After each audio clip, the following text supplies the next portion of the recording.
Buenos días. Les damos la más cordial bienvenida al Encuentro Intergeneracional 2021 Género y Vejez, que organiza el Instituto Nacional de las Personas Adultas Mayores en el marco del Día Internacional de la Mujer. Este encuentro se da en un contexto donde el envejecimiento de la población en México sigue en aumento. En la actualidad, las personas adultas mayores representan el 12% de la población total del país. Cabe destacar que el número de mujeres es más alto que el de los hombres. Las mujeres viven en promedio 78 años y los hombres 73. Si bien las mujeres son más longevas, esto no quiere decir que vivan su vejez en mejores condiciones. Por el contrario, hay circunstancias que se presentan en esta etapa derivadas de desigualdades estructurales de género vividas a lo largo de su curso de vida. Es importante señalar que la condición de género se refiere a todas aquellas creencias e ideas dentro de una sociedad acerca de los roles y actitudes que se asignan a las personas en función de su sexo.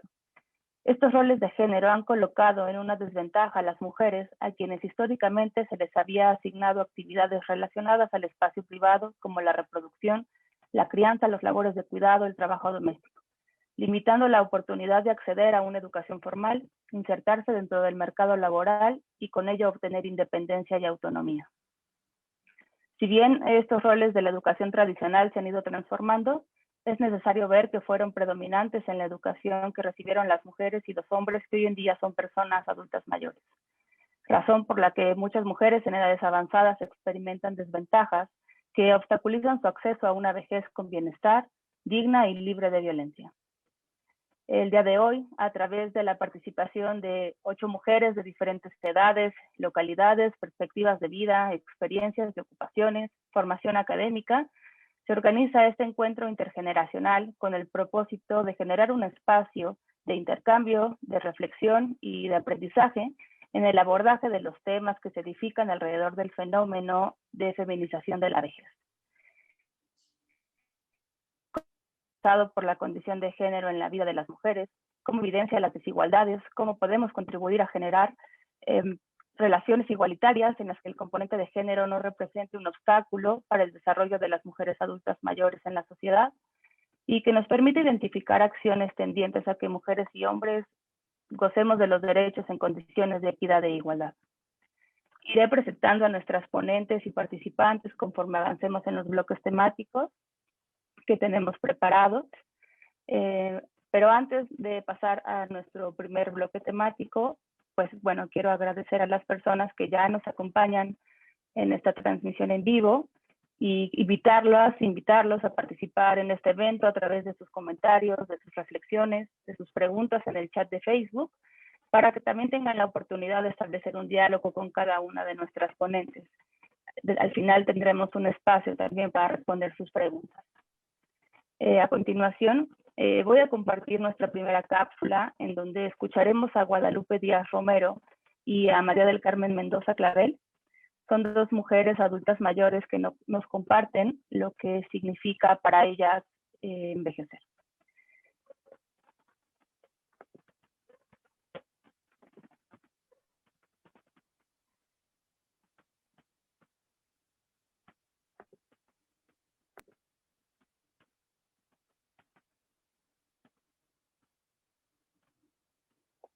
Soy Guadalupe Díaz Romero, vivo en la Ciudad de México, tengo más de 80 años y sobreviví al COVID-19 gracias a Dios, al que le agradezco en lo infinito.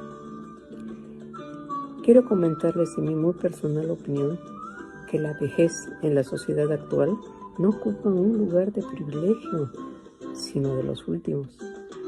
Esto se debe generalmente a que se han perdido los valores, tanto cívicos como morales, o que se han deteriorado y que no se les inculcan o se les inculcan muy poco, tanto en la escuela como en la familia.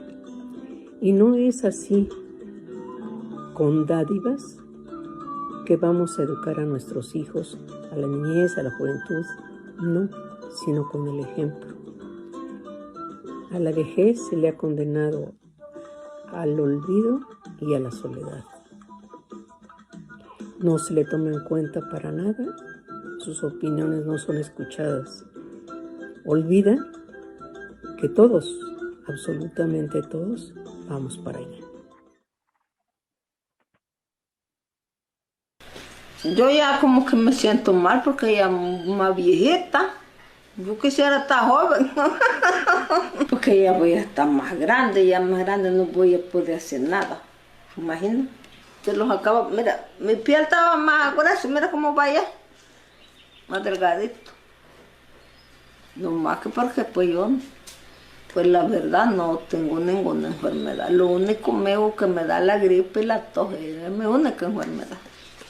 Pues no es lo mismo cuando uno está joven ahora que ya estoy viejita ya 60 años, ya como que ya me pesan, porque pues aquí tienen muchos hijos la gente, eso es lo que acabo, los desvelos. A veces pues que, pues no toda la gente come bien, allí ya va perdiendo uno. Y cuando el cuerpo yo creo es más débil, más pronto se acaba. El hombre no se acaba como la mujer. No trabaja como trabaja la mujer. Si tiene un hijo, el hombre no lo está amamantando. Y ya uno sí, le está sacando la sangre. El hombre si quiere trabaja, si no se queda nomás rascándose la panza. Y la mujer tiene que meterse a la cocina. Que echar tortilla, que lavar traste, que barrer, que... Bueno, no puede estar sentada.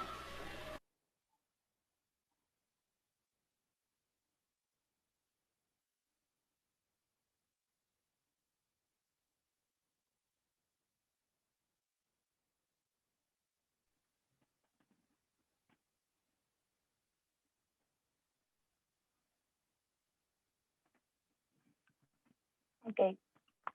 Bueno, iniciamos nuestro primer bloque temático, la condición femenina de la vejez. Y nuestra primera ponente invitada es Patricia Kelly, periodista mexicana, fundadora del canal Vejez Creativa en YouTube y actualmente integrante del equipo que produce Aprender a Envejecer en Canal 11. Muchas gracias, Pati, por acompañarnos. Muchas gracias a ustedes, Lucía. Muchísimas gracias, Ana Gamble. Lamento muchísimo que no esté con nosotros porque es una luchadora permanente por los derechos de las mujeres y en particular en este periodo de nuestra vida que es la adultez mayor. Si fueras tan amable, por favor, de poner la guía, mi guía, por favor, porque con base en ello voy a ir compartiendo estos puntos de vista que además me da mucho, mucho gusto compartir con dos mujeres más, con Sol, con Georgina y además con las mujeres que dieron su testimonio para estas cápsulas, el testimonio que va a quedar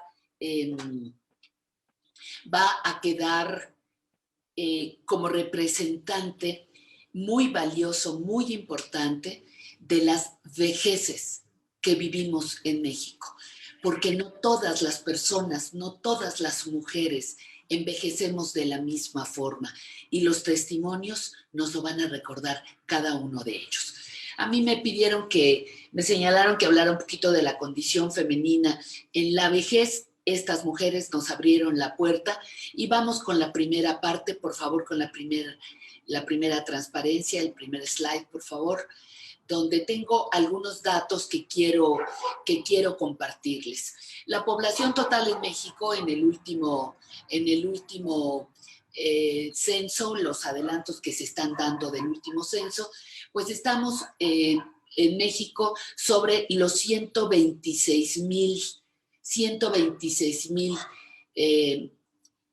millones de habitantes, 126 millones, perdón, 126 millones de habitantes, de los cuales el 51% somos mujeres, el 48% son hombres. Estoy dando los números redondos, las precisiones las tienen ustedes en pantalla.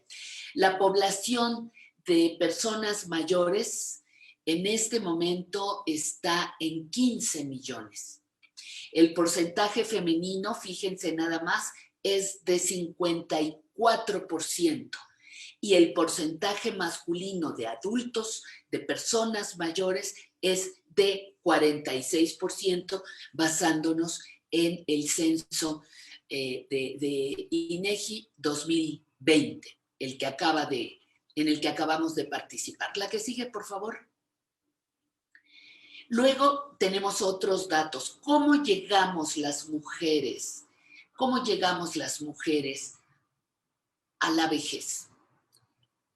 Con mayor porcentaje de analfabetismo.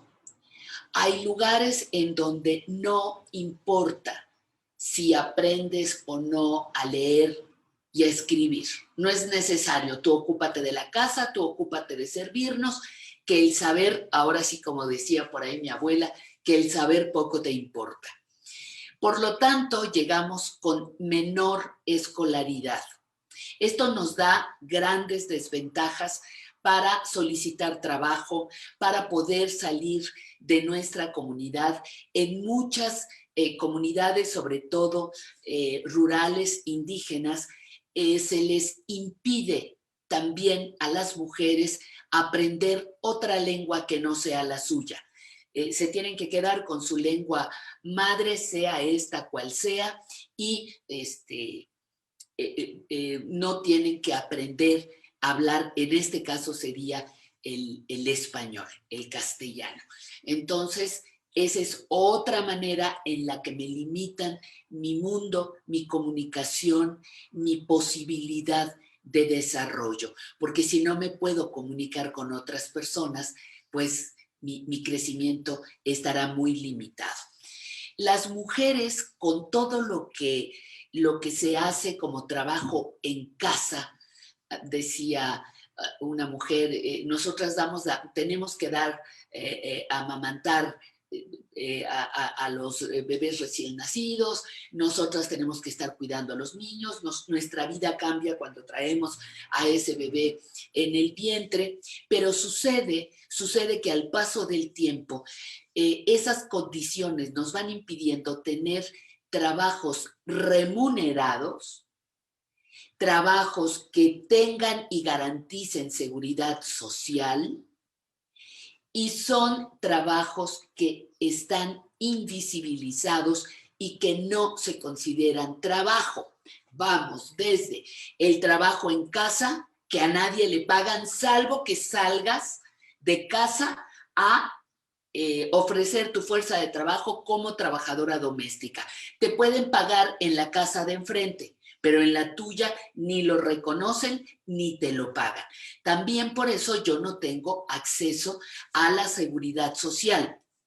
No tengo acceso a posibilidades de ahorro, no se me reconoce.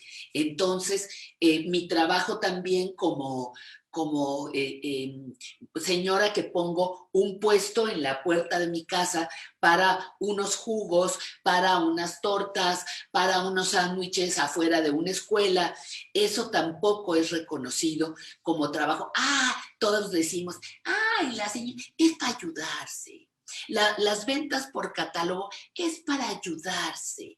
Sí, ahí mi mami, pues ahí se ayuda, ¿no? Mi esposa se ayuda.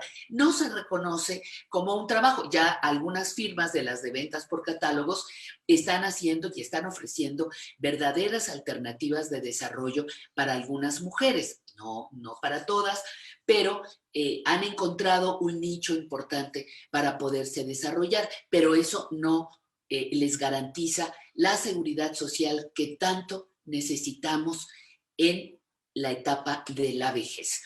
Como tampoco somos analfabetas, no hay escolaridad, no reconocen mi trabajo, nadie me va a jubilar. Si bien me va, a lo mejor me queda una pensión por viudez, a lo mejor. A lo mejor puedo tener la pensión de mi esposo. A lo mejor no siempre es.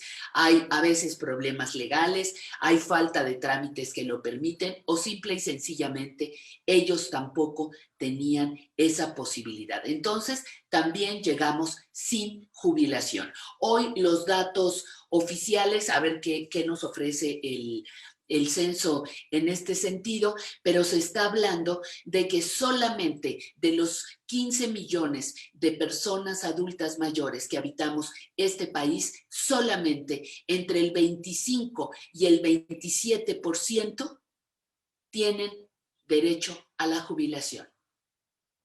Me quieren decir de qué vamos a vivir.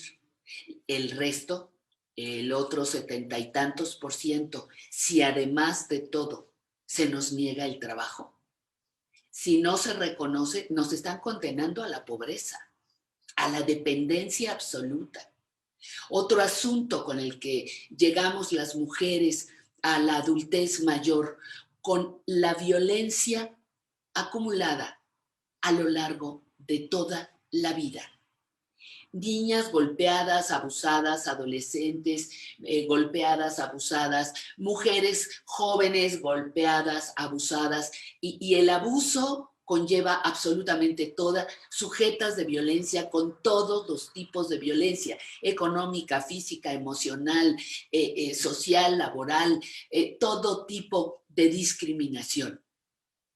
La violencia sexual en el transporte público, de la que tanto se habla, también la viven las mujeres adultas mayores. De los feminicidios, pocas han hecho un estudio, pocas personas se han hecho estudios de cuántas de esas mujeres son también adultas mayores, cuántos de los crímenes en sexualidad también se cometen contra mujeres mayores. Hoy pueden decir, no, es que es un número minúsculo, ni siquiera somos sujetas de investigación, o lo somos en sectores muy, muy reducidos. ¿Podemos ir a la que sigue, por favor? Entonces, la violencia acumulada a lo largo de toda la vida es un problema en cómo llegamos. Las mujeres adultas mayores son invisibilizadas en sus servicios y en las tomas de decisiones. Hay una epidemia, podríamos decir también, en creer que las personas mayores ya no podemos decidir. Ya me lo moviste todo, me lo pones como estaba antes, por favor, gracias, porque si no, no leo. Las mujeres adultas mayores son invisibilizadas en sus servicios y en la toma de decisiones. Decía, está la idea de que son menores de edad. Mamá, tú ya no puedes decidir, yo te administro tu pensión, mamá, yo rento tu casa, yo te digo en qué gastas, yo te digo cómo vives. Y aquí tenemos que trabajar en dos sentidos. Uno, en que los hijos, las hijas, los esposos no nos miren como menores de edad. Y señoras, empezar a trabajar con que soy viejita y soy adulta mayor. Fíjense nada más qué nombre más hermoso. Soy persona adulta mayor. No soy una bebé, no soy una discapacitada. No me quites mi pensión, no me saques de mi casa. Pero de eso también nosotras tenemos que defendernos. Porque, pues nadie piensa en mí. No, tenemos un condicionamiento social para creer que llegar aquí a esta etapa de la vida es una desgracia. Llegar aquí a esta etapa de la vida es llegar al bote de la basura. Y tenemos que demostrar que llegamos a una etapa diferente, que estamos más cerca de la muerte. Pues la muerte siempre ha estado cerca. Hay adolescentes que se murieron, niños que se murieron, amigos que ni siquiera llegaron a los 50 años, amigas. La muerte siempre está junto a nosotros. ¿Que está más cerca de nosotros ahora que tenemos más edad? Es probable, pero estamos viviendo una sobrevida de 20 años extras. Decía Lucía que estamos viviendo hasta los 78. Pues estamos llegando ya a este siglo con muchos testimonios de mujeres centenarias. Centenarias. Entonces tenemos que trabajar para llegar en las mejores condiciones. Les decía aquí que enfrentamos violencia acumulada y las consecuencias de esta violencia, además de la violencia no resuelta, afecta y nos vulnera físicamente y también en nuestra salud mental. No en balde se habla del alto grado de depresión que viven las mujeres mayores. Y las mujeres mayores no vivimos depresión, ay, porque es viejita y se pone triste. No, por una serie de situaciones que se han vivido a lo largo de toda la vida, maltrato, violencia, abandono, y además porque yo misma no me reconozco como sujeta de derechos. Entonces me victimizo. Hay toda una cultura en muchas mujeres, no en todas, mujeres de 80, de 90, de 100 años en la victimización. Es que así lo quiso quién sabe quién. Es que esa fue la vida que me tocó. No, yo creo que si hay algo que nos van a marcar estas chicas con las que voy a estar compartiendo el espacio, es que tenemos derecho, valga la redundancia, a ejercer y a exigir nuestros derechos. Tengo derecho a la salud mental, tengo derecho a la atención, porque toda mi vida he trabajado para construir este país. Vivimos más que los hombres, pero no en las mejores condiciones, y justamente porque vivimos más, vamos a estar mucho más tiempo solas. Así que sugerencia, empecemos a entender que la soledad es una gran compañera si yo la trabajo. Si no la vivo como victimización. Los hijos se fueron, qué bueno, ¿para qué los quieres allí? Que hay que resignificar los temas de las pérdidas, hay que resignificar el tema de la soledad.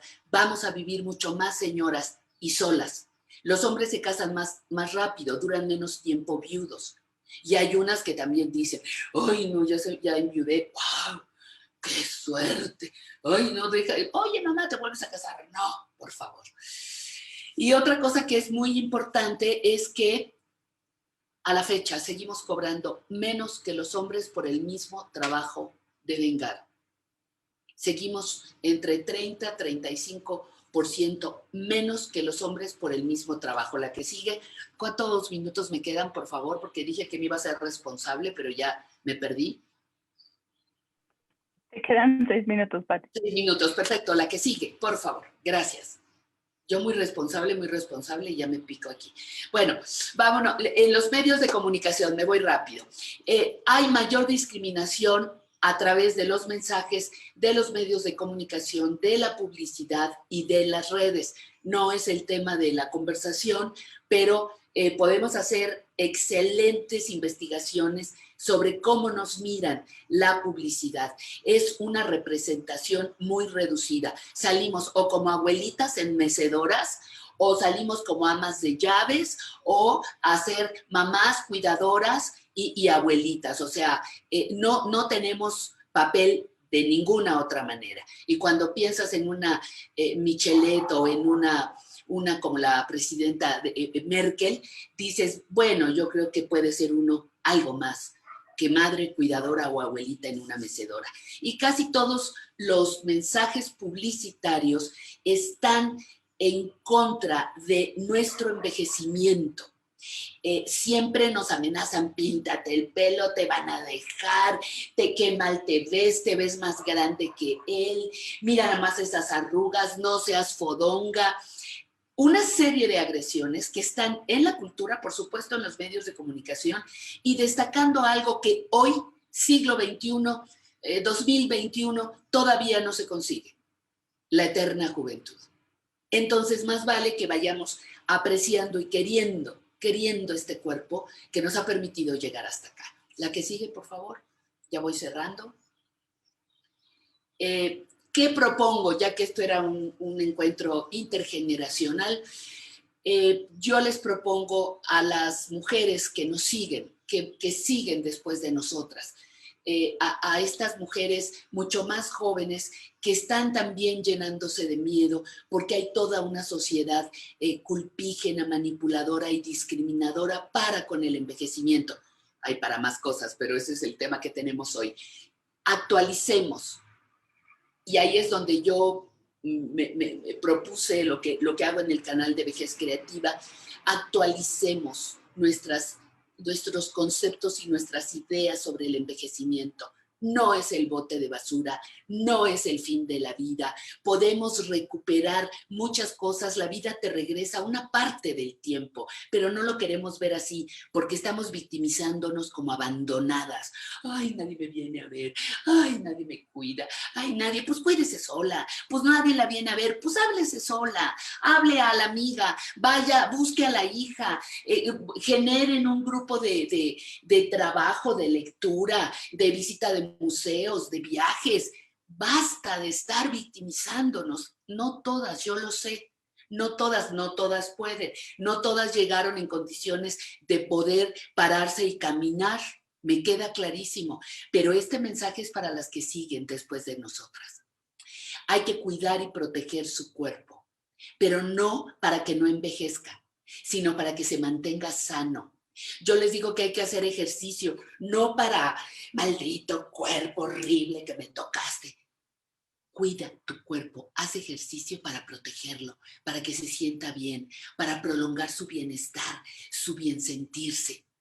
Hay que exigir que se cumplan todos los derechos que hemos ganado, salud, trabajo, equidad y por favor, lo más importante y con eso cierro, paguen a las mujeres mayores por el trabajo que desempeñan, por los servicios prestados. Por favor, no les pidan que les regalen su trabajo. ¿Por qué digo esto? Porque las amas de casa, las mujeres hoy adultas mayores de 80, 75, 90, ay mamá, cuídame a los niños, cuídame al perro, riégame las plantas, ay mamá, veme a apagar la luz porque mira, ya me la cortaron, pero tú ve, pues tú no tienes nada que hacer, mamá. Tú no. Entonces, de momento, esas cosas son abusos para las mujeres. Una mamá que no tiene ingresos, una mamá que no tiene manera de hacerse llegar y véanle los zapatos, cómo los tiene, vean cómo están sus blusas, vean cómo está, a veces les digo, dile que te enseñe el tirante del brasier para ver cómo anda.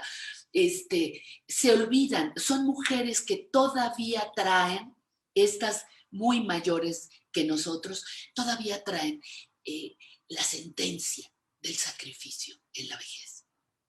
No abusemos de ellas, no les pidan que regalen su trabajo, lleguen a un acuerdo económico por los cuidados que nos brindan. Nos cerraron las guarderías, bueno mamá, ¿con cuánto te ayudo? Como tú me ayudas, yo te ayudo, ¿qué arreglo económico? Ay hija, es que esto es por amor, sí mamá, pero también es un trabajo.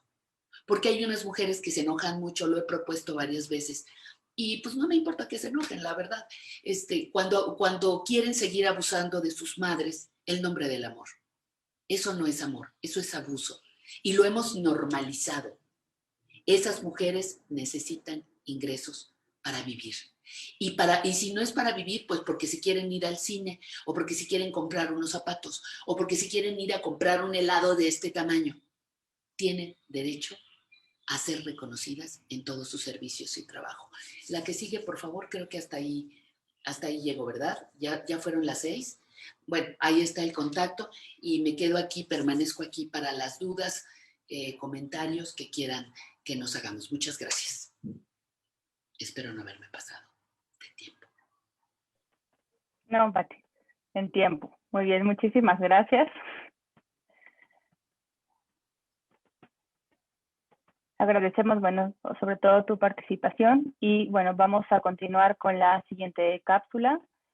Vamos a ir retomando al final los comentarios y las preguntas, ¿no?, que también hicieron durante tu ponencia. Bueno, voy a compartir con ustedes la segunda cápsula, donde participan Alberta Hernández Nicolás y Nancy Vázquez Aparicio, dos mujeres adultas del estado de Oaxaca, que nos narran lo que representa para ellas la vejez.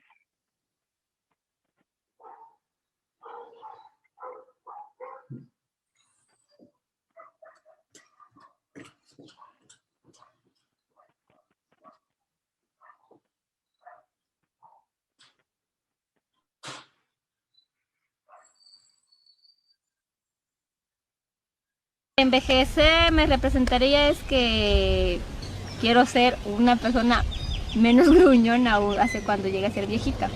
lo que me representa y quiero que represente a los demás, a mi familia o a mis hermanos, que cuando ellos envejezcan tengan una versión de mí buena. Quiero representarme como viejita, pero una viejita amable, sonriente y no gruñona. En mi comunidad respetan mucho a las personas viejitas, abuelitas. En otros lugares he visto y he notado que maltratan mucho a los viejitos. Y para mí yo prefiero que cuiden lo que tienen, porque son personas ancianas que tardan años en, digamos, en irse. Y es una bendición tener un abuelito o una persona mayor en tu casa. Yo siento que tardan en envejecer por su metabolismo, por el lugar donde están. Y siento de que casi envejecer no se le nota tanto el envejecimiento o lo grande que están, pues. Yo digo más por lo que comen y su genética. Los hombres a veces se envejecen más rápidos que las mujeres. El motivo, la razón no te lo puedo decir, pero siento que los hombres envejecen muy rápidos que las mujeres. Envejecer, pues eso de que pues el tiempo va pasando y pues uno día con día trabaja aquí en el campo, pues más rápido pues nos llega a nosotras las mujeres, pues en el campo nos llega más rápido el envejecimiento, por lo mismo, de que trabajamos más. La persona que vive un poquito mejor, pues tarda su envejecimiento, pero las que tienen mucho maltrato, tanto como en el trabajo, en el campo, el sol, llega más pronto. Pues me gustaría llegar a ser viejita, una ancianita buena gente,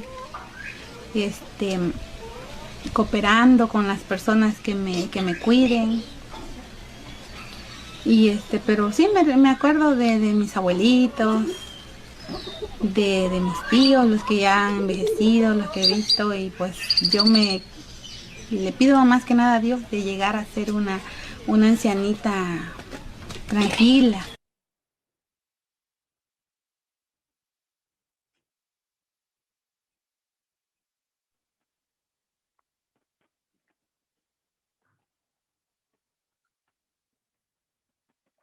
Que les presento a continuación a nuestra segunda invitada, Sol Escabino Solar, quien estará a cargo del segundo bloque temático, la construcción social de la vejez, el género y su vínculo con el cuidado. Sol es socióloga originaria de Uruguay, doctora por la Universidad de la República Oriental de Uruguay, investigadora en temas de género desde hace más de 7 años, particularmente en el Grupo de Investigación de Sociología y Género, integra el Centro Interdisciplinario de Envejecimiento, y entre sus publicaciones académicas se destaca su coautoría junto con Rosario Aguirre del libro Vejeces de las Mujeres. Sol, te agradecemos mucho tu participación en este encuentro. Adelante. Muchas gracias por la invitación, es un gustazo para mí estar compartiendo con Pati, con Georgina, contigo, Lucía, gracias por la organización. No soy doctora, soy candidata a doctora, aún no terminé mi tesis, me encuentro en trabajo de campo, aclarar eso por la duda. Bueno, y gracias a Kelly que pudo compartir ya varios de los conceptos que pensaba abordar y en ese sentido me da pie para ir un poco más allá.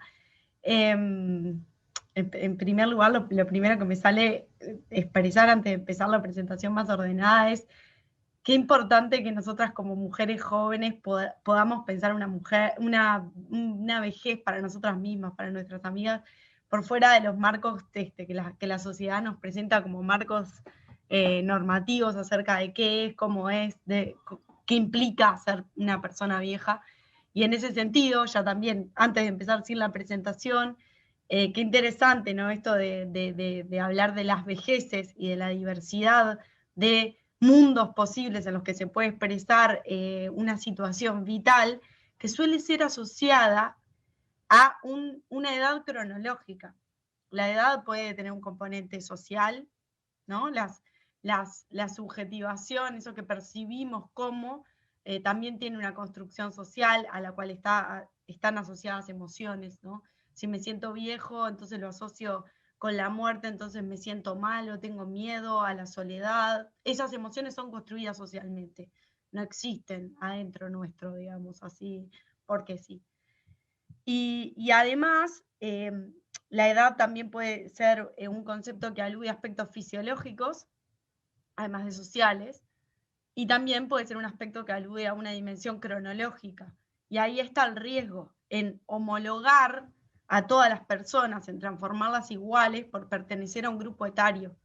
Un grupo etario que además se va redefiniendo, ¿no? O sea, la construcción de la vejez por medio del Estado, justamente para gobernar, para desarrollar políticas sobre las personas mayores, indica que hay que establecer un grupo poblacional que es el grupo que se identifica como viejos o como viejas, entonces que tiene 60 años y más, y ahora tiene 65 años y más, y luego tendrá 70 años y más. Ese corrimiento, los umbrales de envejecimiento también nos ayudan a percibir, a darnos cuenta de que es una construcción social y de que en la medida que van mutando los procesos tecnológicos, el avance de la tecnología, el desarrollo de las sociedades de bienestar, de los estados de bienestar, las posibilidades de vivir durante más tiempo van corriendo esos umbrales que van cambiando, como van cambiando nuestras percepciones sobre quién es un viejo o quién es una persona mayor.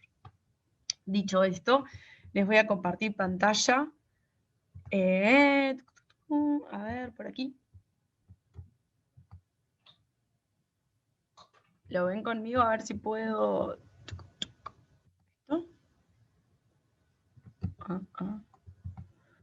Pues view en full screen, ¿no? ¿Por qué debemos de pensar en clave de género y vejez? Creo que es algo que introdujo muy bien Patricia, y todo el tema del trabajo no remunerado como una fuente, digamos, de explotación histórica hacia las mujeres en cualquier momento del curso de vida, ¿no?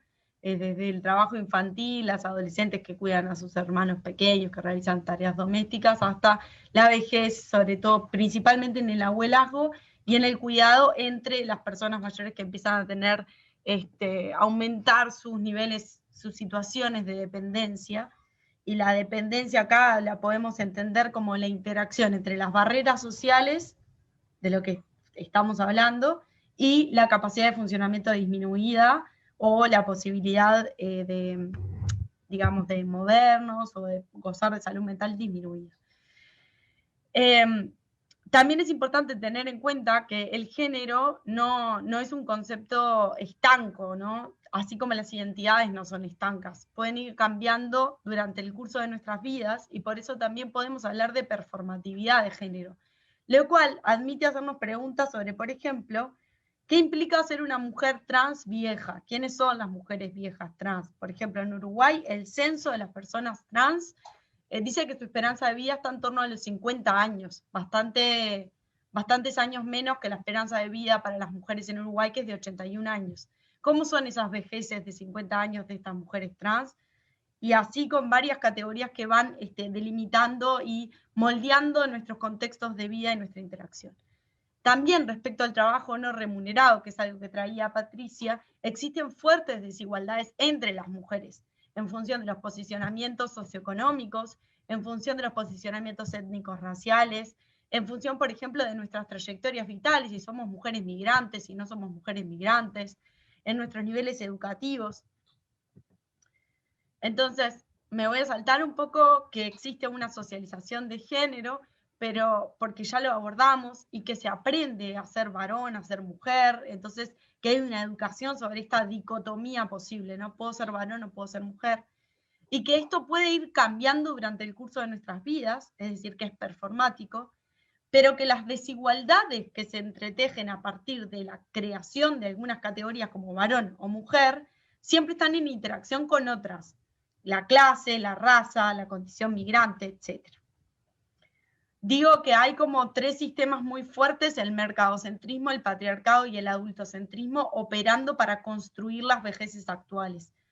Al construir las vejeces actuales, los lugares que tienen las personas mayores en la sociedad, hablando un poco de la inclusión social, ¿no? ¿Cómo se construyen las ciudades? Se construyen para un varón, hablando del contexto urbano solamente, para un varón que trabaja en el mercado laboral, que necesita transporte para ir al trabajo, que tiene un cuerpo normativo, que puede moverse, entonces se puede subir al colectivo de tal manera.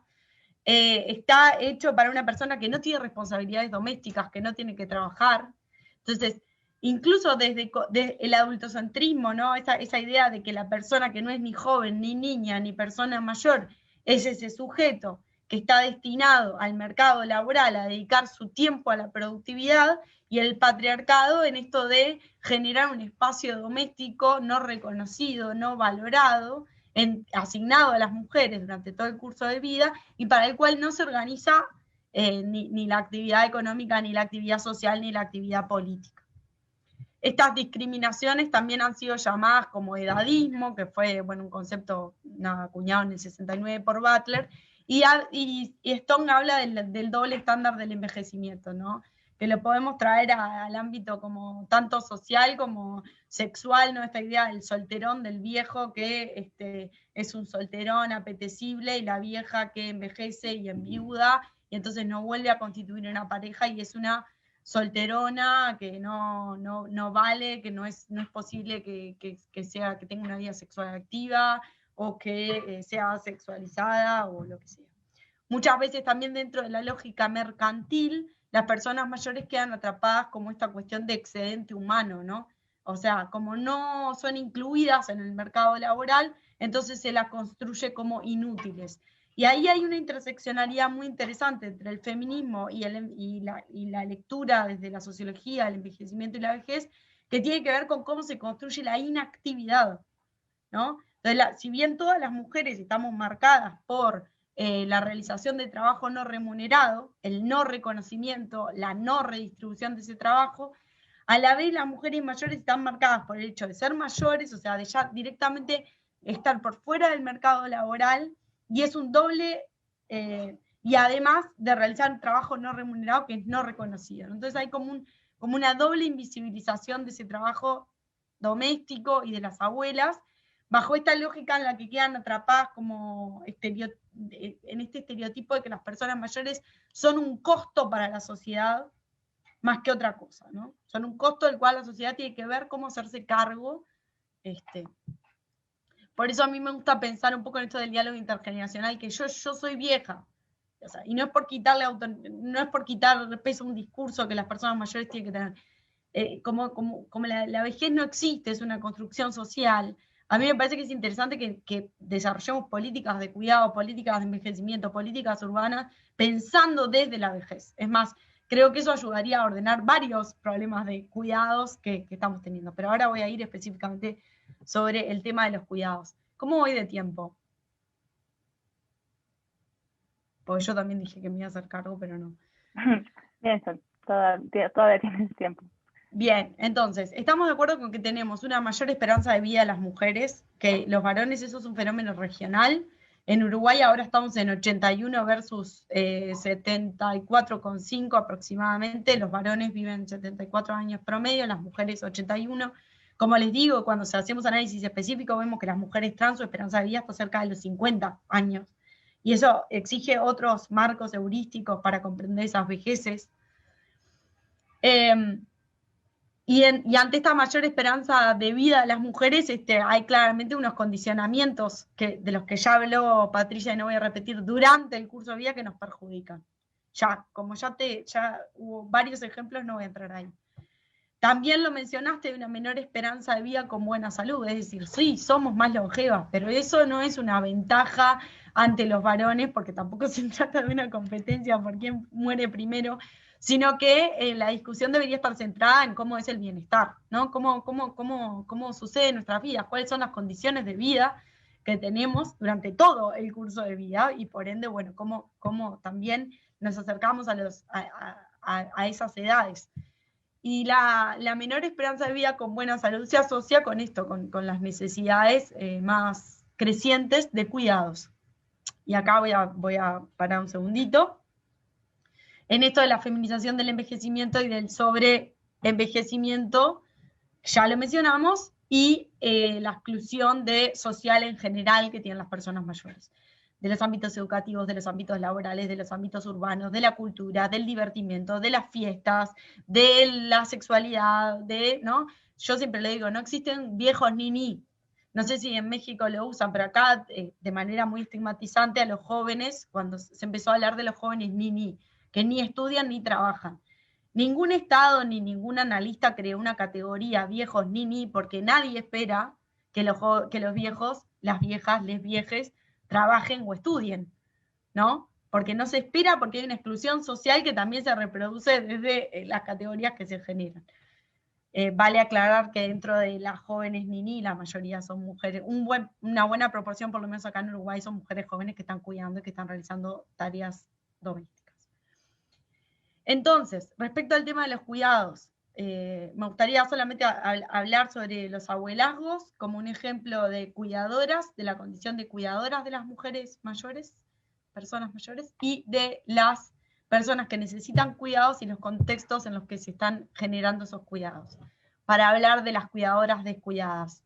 Antes de hacer foco acá, ahí un poco, bueno, contarles que el 9,8% de las personas mayores de 65 años, de las mujeres, vivieron violencia basada en género en Uruguay. Sé que hay estadísticas en Argentina que distinguen los feminicidios a las mujeres mayores, que tienen características muy distintas a otro tipo de feminicidios. Suelen ser perpetrados por familiares, por hijos, no tanto por parejas o exparejas como en otros casos.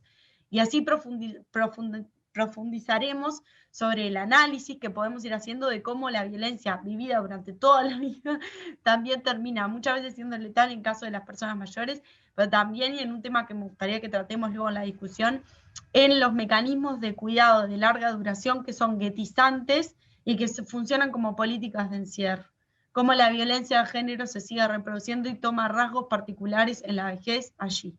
Entonces dije que me iba a centrar en los abuelazgos y en los cuidados, no sin antes mencionar el hecho de que centrarme en el mundo de los cuidados, sobre todo ahora que voy a pasar a hablar de las personas mayores en situación de dependencia, no implica homologar a todas las personas mayores con personas dependientes, porque eso sería reproducir un estereotipo muy fuerte, que es que siempre que nos acercamos al tema de la vejez o de las vejeces nos acercamos desde cómo vamos a hacer para sanitariamente auxiliarlos o cuidarlos, o esto del costo de la carga. En Uruguay, menos del 14% de las personas mayores están en situación de dependencia severa. Sin embargo, son una población que está fuertemente, digamos, desprotegida y más vulnerable. Por eso a veces hacemos énfasis en esto, y porque además sabemos que los niveles de dependencia van a crecer, que va a haber más porcentaje de dependencias leves, moderadas, y más porcentaje de dependencia severa, y que eso va a ejercer una presión sobre los estados y sobre cómo los estados manejan, tanto fiscalmente como socialmente, y en las políticas y en el gasto social, hacer frente a los cuidados de larga duración. Digo, va a haber cada vez más presión sobre este tema, por eso me parece que es un tema importante, y además en el que se encuentran mundos de mujeres atravesadas por la desigualdad, principalmente las trabajadoras del cuidado y las mujeres que reciben cuidados, ¿tá?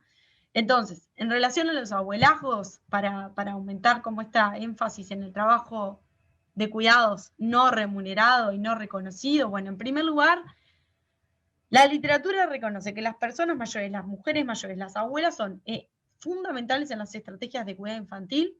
En Uruguay lo que podemos ver es que son fundamentales en los sectores medios, cuando los bebés tienen 1 año o 2, que es cuando hay menos servicios de cuidado infantil, y cuando las mujeres están insertas en el mercado laboral, las mujeres madres, durante más de 20 horas.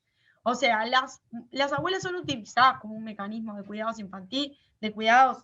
infantiles, sí, ante la no universalidad de oferta de servicios de cuidado, sobre todo entre 0, 1 y 2 años, en el marco de una cultura familista y del cuidado feminizado, como ya traía Patricia.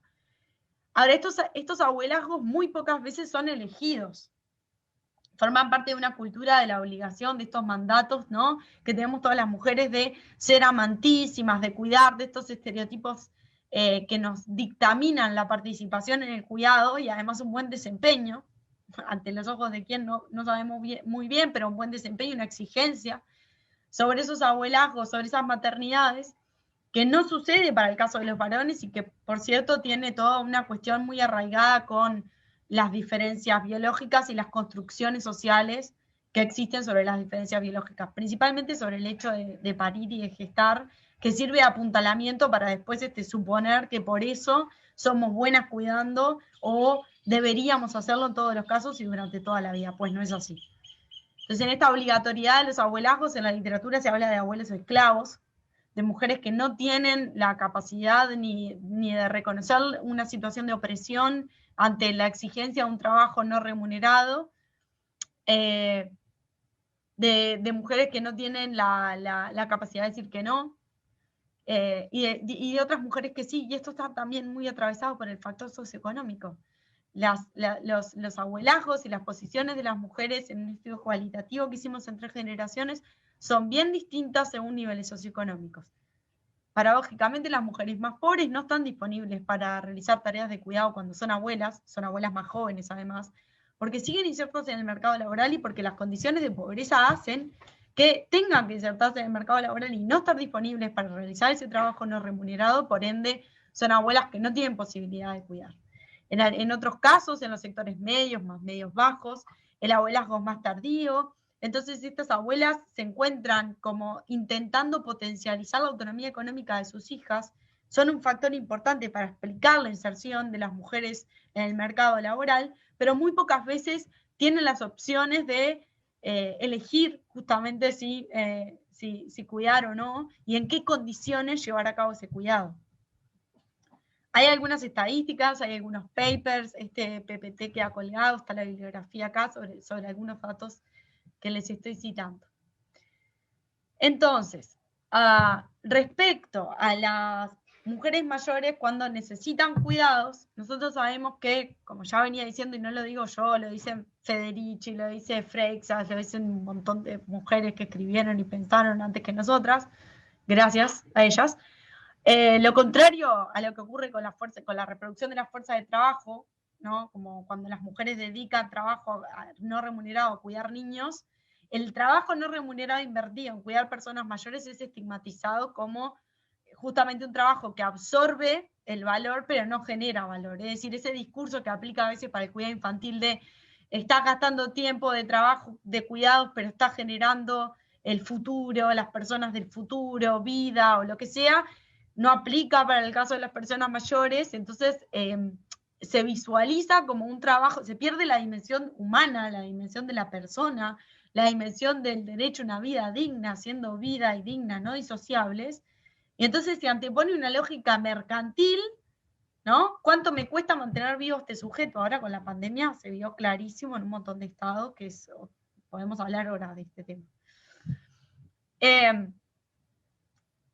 Entonces, sufre esa devaluación también desde la investigación, muchas veces estudiando a las personas dependientes, reforzamos esto, pero como les decía antes, es necesario avanzar sobre cómo vamos a pensar los cuidados de larga duración, todas las variantes posibles existentes de cuidado de larga duración y cómo lo estamos haciendo ahora. Y eso es un tema central del bienestar social y de la capacidad que tienen y que tenemos los estados, o sea, la población siendo parte de los estados, en la generación de políticas públicas y de políticas de bienestar.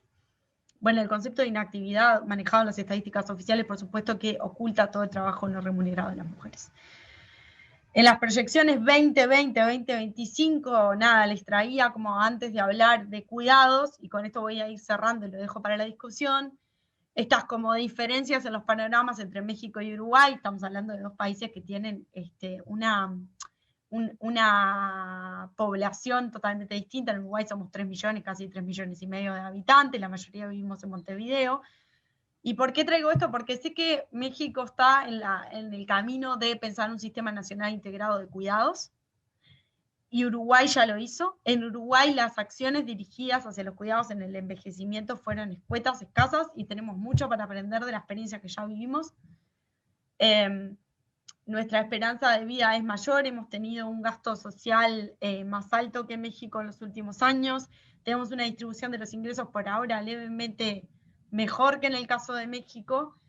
En Uruguay, de hecho, hay una mayor confianza en las instituciones políticas y del Estado que en México, la dedicación exclusiva de las mujeres a las tareas del hogar en México es de 34,8% versus 12% en Uruguay, y esto se agrava para las mujeres mayores mexicanas. Miren, la dedicación exclusiva a las tareas del hogar, en el tramo de 60 a 74, en el 49% de las mujeres en México se dedica exclusivamente a las tareas del hogar. Eso sucede con el 13% de las mujeres de esas edades en Uruguay. Algo similar sucede cuando tienen 75 y más, disminuyendo un poco. Y también en el caso de las personas mayores de 65 y más, vemos que los ocupados, desocupados y los jubilados son bien distintos. En Uruguay, y esto está bueno para dialogar con Patricia, algo que mencionaba, estas diferencias, ¿no? En Uruguay el 79,4% de las personas mayores son jubiladas o rentistas o pensionistas. O sea, tenemos una cobertura de ingresos muy buena. Ahora, y veo que en México esta situación es terrible. Claro que la seguridad de ingresos tiene que ser una lucha primordial, pero las transferencias monetarias no son suficientes para hacer frente a los desafíos del cuidado cuando pensamos en los sistemas nacionales de cuidado o la organización social del cuidado. Se necesitan servicios, porque aunque haya ingresos, que aquí los hay, la organización social del cuidado es una organización totalmente no profesional, familista y basada en el trabajo, remunerado o no remunerado de las mujeres. Es decir, la seguridad de ingresos asegura contar con dinero para hacer frente a las necesidades básicas, vivienda, alimentación, cuidados. Pero los modelos de cuidados que se reproducen, si solamente tuviéramos, por ejemplo, políticas de transferencia monetaria, serían igual de descuidadores, entre comillas,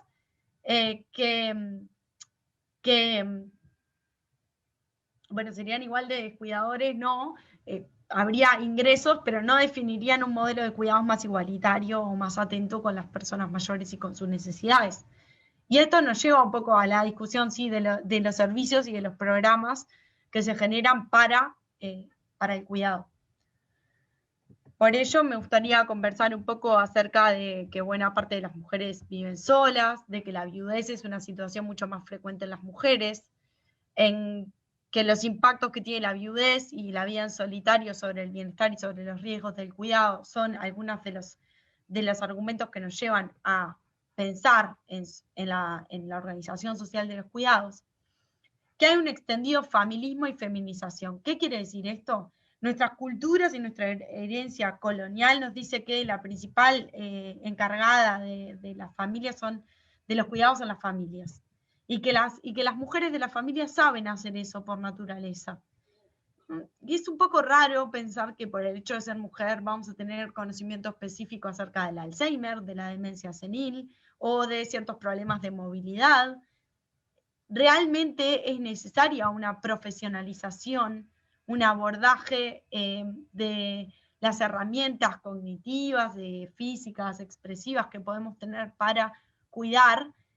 Y la reproducción de este familismo no solamente genera grandes riesgos, porque supone que cada uno, con su estructura familiar, que puede ser muy distinta, y con sus recursos, su capital social, su capital económico, su capital cultural, va a resolver de manera individual, va a asumir el riesgo por ese cuidado de esas personas en situación de dependencia. Esto genera una situación de desigualdad brutal. Por eso hablamos de la colectivización del cuidado, de la necesidad de redistribuir el cuidado. Pero entonces el ideal de feminismo tiene que ser dislocado para pensar que el cuidado es una responsabilidad colectiva. Y observar las necesidades y el estilo de vida en las vejeces nos invita aún más a pensar esto, ¿no? Si buena parte de las personas mayores que son mujeres viven solas, esa idea de familia o de disponibilidad familiar es un poco falaz, un poco un supuesto sobre el que se basa la acción del Estado, de las acciones de las personas, que es fácilmente, digamos, combatible. No existe un actor familiar que tenga que hacerse cargo de los cuidados, no existe un saber femenino de los cuidados per se, y es un error grave que las políticas de cuidado sean neutras a esta situación. Tienen que diseñar dispositivos que no fomenten el feminismo. Por ejemplo, si hacemos un programa para educar cuidadores, sé que en México lo hay, ¿Es conveniente dirigirlo a los familiares de las personas que necesitan cuidados? ¿O debería de ser parte de una proyección de la formalización y de la creación de carreras de cuidadores y cuidadoras que tengan un reconocimiento monetario acorde a los niveles de formación que se van a solicitar y que tenga una carrera y una profesionalización posible?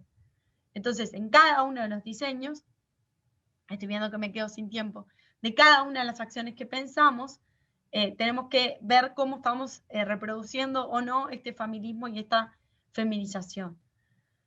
¿Por qué? Sobre todo porque también, y el último punto del que quiero hablar es que estamos exponiendo a los cuidados al nicho de mercado, digamos, en el que se han convertido y dejando que el mercado desarrolle dispositivos de cuidado. La mayoría, por ejemplo, de los centros de larga estadía son privados, y sin una intervención sobre ellos podemos reproducir lógicas hospitalarias, medicalistas y de maltrato, y además podemos contribuir a que mujeres sigan realizando trabajo de cuidado remunerado en condiciones de precarización laboral y de informalidad. Esto además nos lleva a podríamos hacer una discusión específica sobre qué implica que existan centros de larga estadía o establecimientos de larga estadía para personas mayores como mecanismos de cuidados de larga duración. Suelen ser guetizados, suelen tener lógicas hospitalizantes, medicalistas, de custodia sobre las personas más que de libertad, de autonomía, de derechos. En la pandemia no se previeron formas alternativas al cuidado y paradójicamente, y esto sucedió por ejemplo en Bélgica, los lugares de cuidado eran los que representaban una mayor probabilidad de morir, porque el COVID afectaba a esos lugares y se expandía rápidamente y morían rápidamente las personas mayores que allí estaban, y no había una alternativa de cuidados. ¿Por qué? Porque no suele haber vasos comunicantes entre estos centros de larga estadía con la ciudad, con la comunidad, con las familias, sino que se parecen más bien a las políticas de encierro, ¿no? Como los pongo a las personas mayores ahí y listo, que alguien las cuide. Y que las cuide como ahí, por un trabajo mal pago y con poca formación, en malas condiciones de trabajo.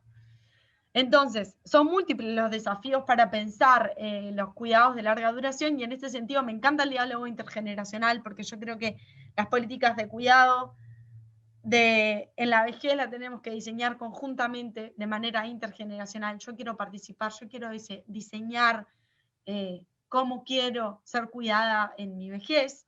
Por ejemplo, a mí me gusta mucho la idea del cohousing, de esto de compartir con amigas en la vejez, de hacer una cooperativa de vivienda. Se pueden hacer, digo, las oportunidades son múltiples, convenios con los ministerios de vivienda y probar cohousing en articulación entre el sistema de cuidados, los ministerios de vivienda, los ministerios de desarrollo social, ¿no? Y que, por ejemplo, ahorremos desde jóvenes para una cooperativa en cohousing. Ese es uno de los múltiples ejemplos que existen de cómo mejorar la calidad de vida y los centros o las alternativas que podemos tener a los centros de larga duración. También hay una experiencia muy linda en La Plata, y con esto termino, de los familiares de las personas mayores que están en centros de larga estadía, que generaron una especie de TripAdvisor, no sé si conocen esa página, pero de establecimiento de larga estadía.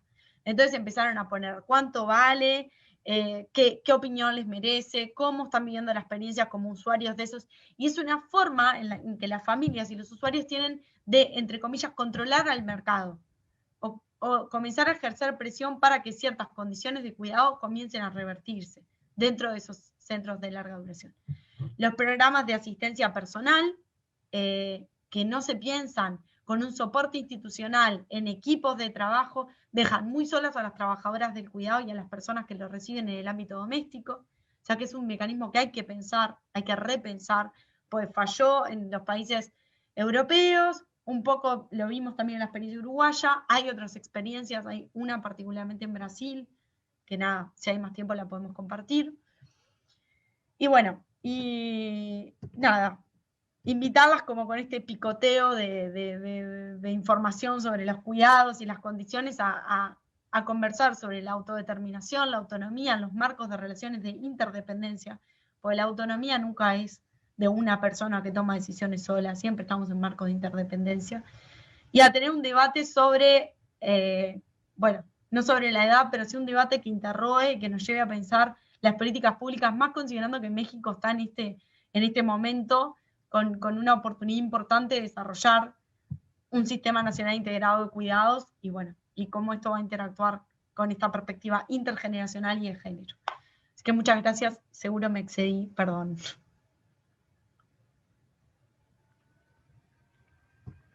No te preocupes, Sol. Muchas gracias por tu participación. Y bueno, más adelante retomamos los comentarios, ¿no? Y las preguntas que hicieron los participantes a lo largo de tu ponencia. Vamos a compartir nuestra última cápsula en donde participa Carmen Zabaleta Herrera. Ella nos habla sobre el envejecimiento y la relación de este con su cuerpo.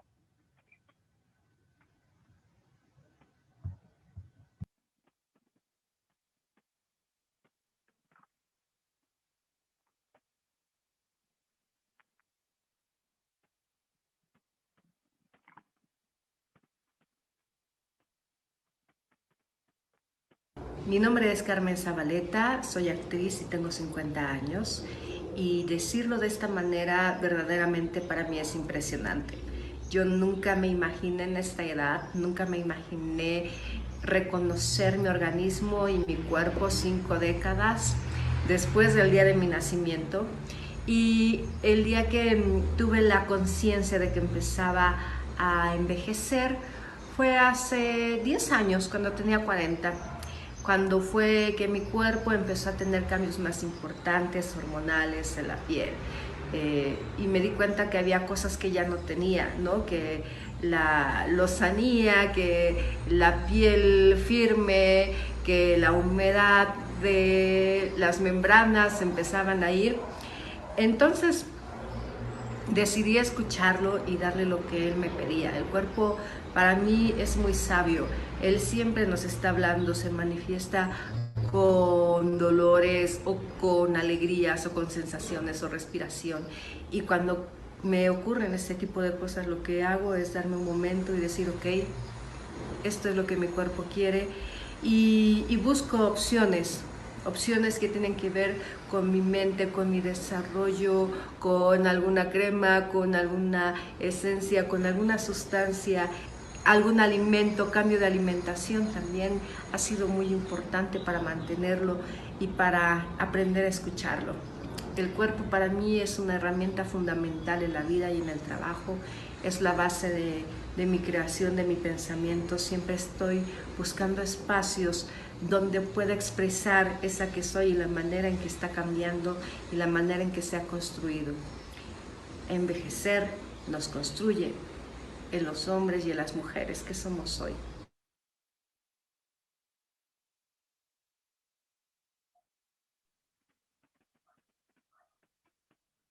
Bien, para nuestro último bloque, el envejecimiento femenino desde la autoimagen, nuestra ponente invitada es Georgina Romero Gaeta. Ella es filósofa y maestranda en filosofía por la Universidad Nacional Autónoma de México. Es docente a nivel licenciatura en la área humanista y de investigación. Imparte la materia de género, violencias, ética en la comunidad en la Facultad de Filosofía y Letras. Participó en el Laboratorio Nacional de Diversidades del Instituto de Investigaciones Jurídicas. Cuenta con publicaciones como coautora de Diversidades, Desigualdades Sociales, El Decir de la Filosofía, coautora de Bioética y Derechos Reproductivos de las Mujeres, y entre las líneas de investigación que ha trabajado se encuentra la desujetación como proyecto ético, los modos de desujetación en la producción cultural de las corporalidades, la vulnerabilidad como proyecto político, el cuidado de sí y la vida común. Georgina, bienvenida. Adelante. Muchas gracias, Lucía. Muchas gracias a Sol y a Patti también, porque me gustó muchísimo escuchar sus participaciones. Y yo creo que también, igual que Sol, pienso que mi participación va ahí a complementar muy bien lo que ya hemos abordado en estos últimos minutos. Bueno, pues yo también traje una presentación porque se me hace más fácil visualmente.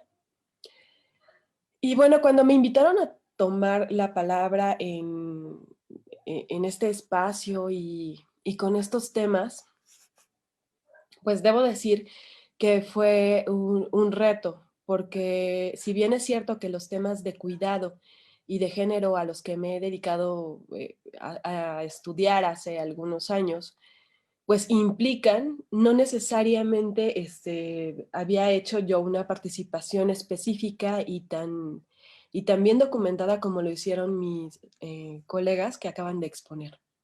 Por eso me gustó muchísimo escucharlas y bueno, espero contribuir a las reflexiones. Yo quisiera empezar cuando me tocó este tema sobre la autoimagen.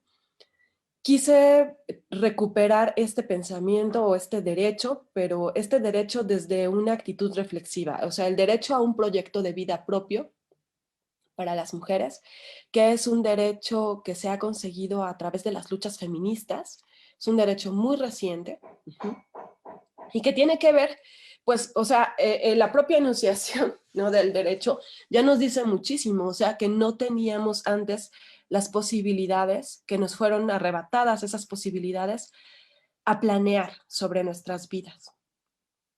Primero, a considerar que nuestras vidas no son propias.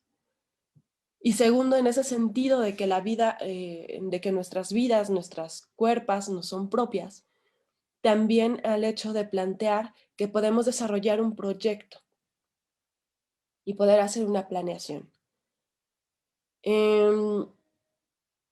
Me gustaría empezar planteando esto sobre las olas del feminismo de una manera muy breve, pero sí plantear y reconocer que en esta forma de ir ubicando el movimiento feminista, se ha planteado que hay 3 olas, 4 ahora, y bueno, algunos otros pensamientos hablan de muchas otras olas, pero bueno, algo muy importante es que se reconoce que el principio de este movimiento tiene que ver con una búsqueda por la igualdad. Y esta búsqueda por la igualdad no se refiere tanto, o no se centra en pensar en qué medida las mujeres son iguales a los hombres, sino en pensar, digamos, cuáles son los derechos de los cuales no hemos podido gozar, de los cuales no hemos podido ser partícipes, porque entonces ahí estamos hablando de desigualdad. O sea, la pregunta no era tanto si, por ejemplo, biológicamente, físicamente, ¿no?, somos iguales a los hombres, ¿no? O si, o si nuestras naturalezas son diferentes, ¿no?, si nuestras esencias son distintas. Esa no es la inquietud que mueve a los primeros feminismos a actuar. La inquietud es que es evidente y concreta un estado de desigualdad. Y que este estado de desigualdad, pues si se perpetúa, si no tenemos ni siquiera acceso a derechos, pues entonces es imposible después poder pensar incluso en esto de proyectos de vida y en otro tipo de aspectos, ¿no? Entonces, este espacio de la igualdad también se piensa como formar parte de una cultura de manera activa y no solamente de manera pasiva, sino que poder hacer uso de las oportunidades de la educación, como bien nos lo explicaban antes ya Patti y Sol. Se habla justamente de formar parte de la vida pública. Se habla de poder dejar, o de que la única esfera a la que nos estábamos, a la que las mujeres estaban y siguen estando, ¿no?, determinadas, era la esfera de lo privado. Y entonces es una propuesta por pensar más allá de esa esfera de lo privado y pensar en que se puede desarrollar la vida, en el ámbito de lo público. Aquí también recojo un poco que en los años 60 surge una necesidad de exigir también derechos sobre la vida sexual y reproductiva, pero en el cual las mujeres además no solamente quieren conseguir estos derechos a la igualdad, como es el derecho a la educación, como es el derecho a heredar, como es el derecho al divorcio y otro, sino que además aquí ya está surgiendo también la necesidad de pensar en los derechos a partir de los cuales podemos desarrollarnos de manera individual es en este sentido desarrollar un proyecto propio de vida. Ajá. Y tiene que ver con esto de derechos sexuales y reproductivos que siguen siendo súper cuestionados actualmente y que no podemos decir que ya los hemos logrado. Este poema me pareció muy oportuno. Dice: de bienes destituidas, víctimas del pundonor, censuradas con amor, y sin él desatendidas, sin cariño pretendidas, por apetito buscadas, conseguidas, ultrajadas, sin aplausos la virtud, sin lauros la juventud, y en la vejez despreciadas. Y no sé cómo lo hayamos recibido ahora, pero en esta lectura hay muchísimo dolor. Hay una evidencia innegable, y es una evidencia que ha marcado las vidas de muchas generaciones y que sigue marcándonos a todas. Sigue ubicando a la mujer dentro de la historia de la humanidad como un ser, digamos, que siempre está al cuidado de los otros, que no tiene, digamos, que su función o su vida siempre está en función de la preocupación por mantener las vidas de los otros, ¿sí? Y en ese sentido tendríamos que pensar que justamente las luchas que ahora se están planteando son luchas muy profundas que lo que buscan es que se haga una reorganización del mundo. A lo que nos llamaba Patti en un inicio, con esta fuerza, con este coraje de verdad. Y que justamente tiene que ser a partir de este coraje de verdad, tiene que ser con esta emoción, con esta motivación, con esta entrañabilidad, con el cuerpo, poniendo el cuerpo, que podemos desujetarnos o separarnos de esos eslabones históricos que nos han, de la dominación femenina. O sea, difícilmente va a ser a través de otros medios. Es necesario poner el cuerpo para poder pensar en verdad, hacer un cambio y abrir espacios de liberación. Es terrible que estas condiciones que estamos viendo aquí y que se enuncian muy bien en este poema de Margarita Hickey, nos revelan una condición común. Nos revelan que si nos sentamos a hablar una con la otra, independientemente de las generaciones a las que pertenezcamos, vemos, por ejemplo, esto de sin aplausos la virtud y sin lauros la juventud y en la vejez despreciadas. Ajá. Y podemos imaginarnos inmediatamente ejemplos en los cuales las mujeres que han demostrado un liderazgo, que han demostrado ciertas capacidades, ya sea en nuestro ambiente laboral, en el ambiente académico, ya sea dentro de la propia familia, el hecho de tener ciertas destrezas, ciertas habilidades, son siempre despreciadas, son siempre minimizadas y siempre se deben a alguien más, ¿no? O sea, pienso ahorita en las mujeres deportistas que cuando llegan a tener grandes logros hay siempre una duda sobre su sexo, sobre si no son hombres, si no sé, si no tienen algún tratamiento hormonal con testosterona, o sea, porque pareciera que entonces las mujeres por sí mismas no pueden tener logros. O en los ámbitos laborales es porque seguramente le hizo un favor a alguien, o en los ámbitos académicos también, porque seguramente es la preferida de un profesor. Y bien, entonces nuestras reputaciones siempre están manchadas como si por nosotras mismas no pudiéramos alcanzar la grandeza. No pudiéramos ser reconocidas como iguales, no pudiéramos ser aplaudidas, no pudiéramos ser laureadas y no pudiéramos ser reconocidas en nuestra vejez. Entonces, cuando estamos viendo esto, en realidad estamos pensando en un sistema de dominación que ha sido terriblemente violento y que en esa violencia que se expresa a través de cualquier gesto, de gestos normalizados, de gestos cotidianos, la violencia está como tejida en el propio mundo, en nuestra realidad.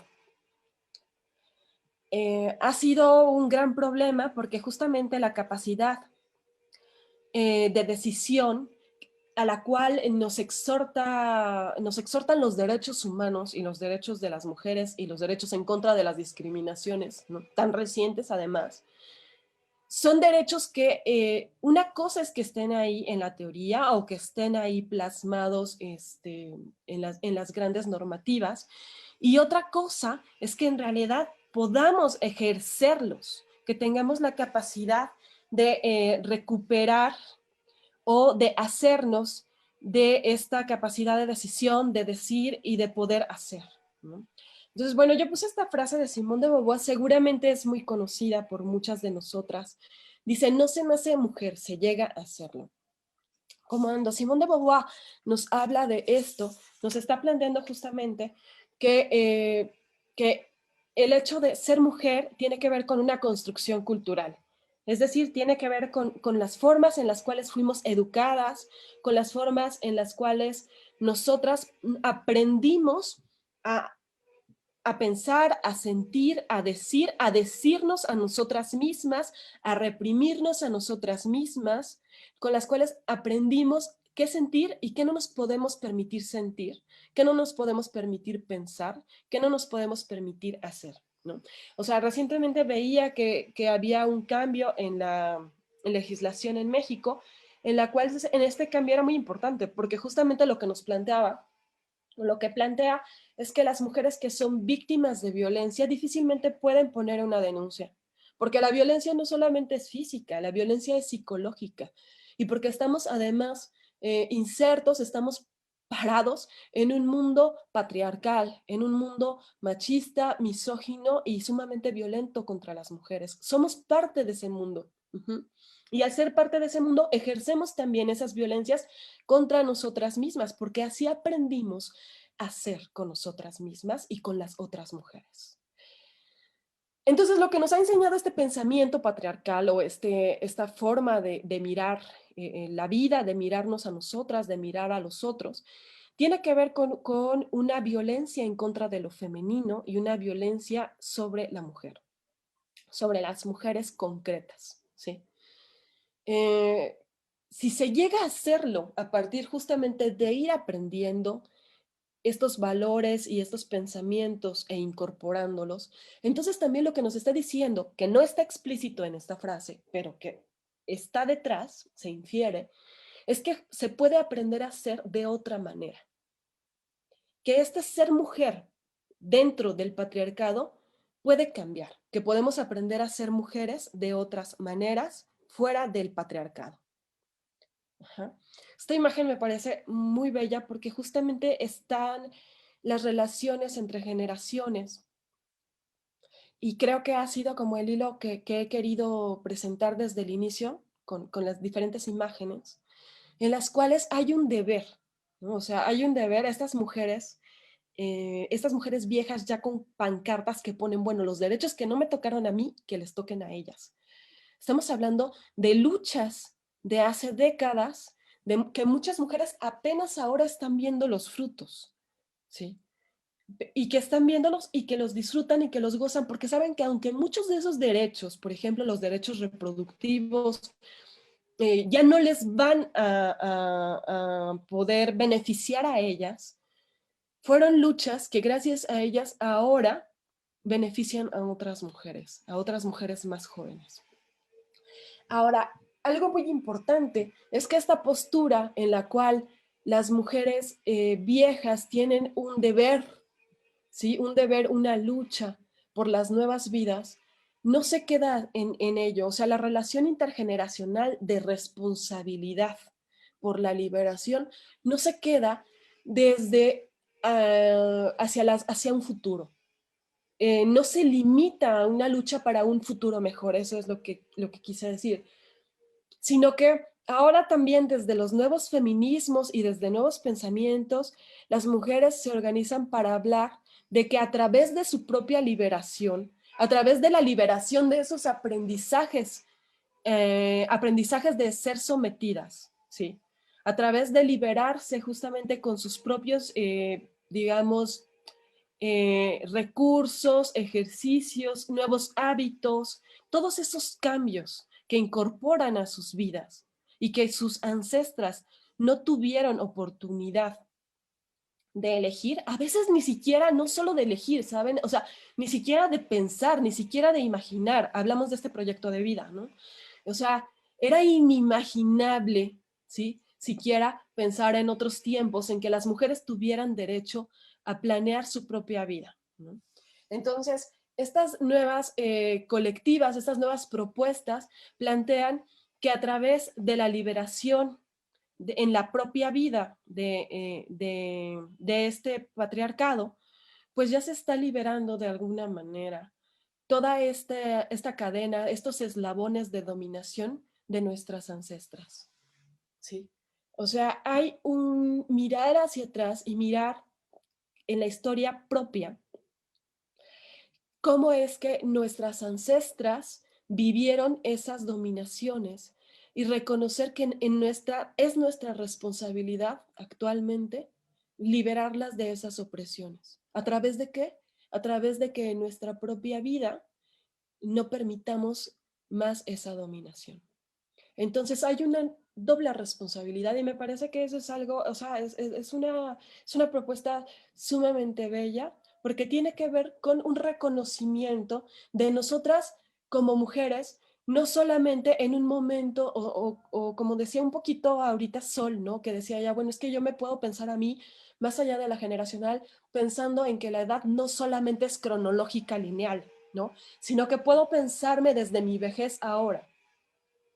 Y me gustaba muchísimo esa propuesta porque tiene que ver con esto que plantean estos feminismos, en los cuales lo que se dice es que somos parte de un eslabón generacional, ajá, y que en esos eslabones generacionales y de esa cadena de la que todas somos partes, se puede vivir en una corporalidad colectiva con nuestras ancestras y justamente nuestras responsabilidades ahora son liberar, ¿sí? Esta corporalidad colectiva que venimos nosotros ahora digamos, a hacer justicia. Hay una responsabilidad, hay una responsabilidad y un deber de justicia sobre nuestras ancestras y, por supuesto, hacia un futuro. En la tercera ola de estos feminismos se plantea abrir nuevos espacios de diálogo, sobre todo relacionados a pensar otras comunidades, a pensar en reorganizar el mundo. Y bueno, coloco esta frase porque me llama mucho la atención, ¿no? Dice, el hombre llega hasta donde la mujer se lo permita. Esta frase ha sido justamente una frase que ha sostenido las violencias patriarcales, ¿sí? En las cuales se coloca al hombre como si fuera incapaz de poder controlarse, es decir, incapaz de ser responsable, incapaz de tomar decisiones, incapaz, como si la mujer tuviera que tutelarlo, ¿sí?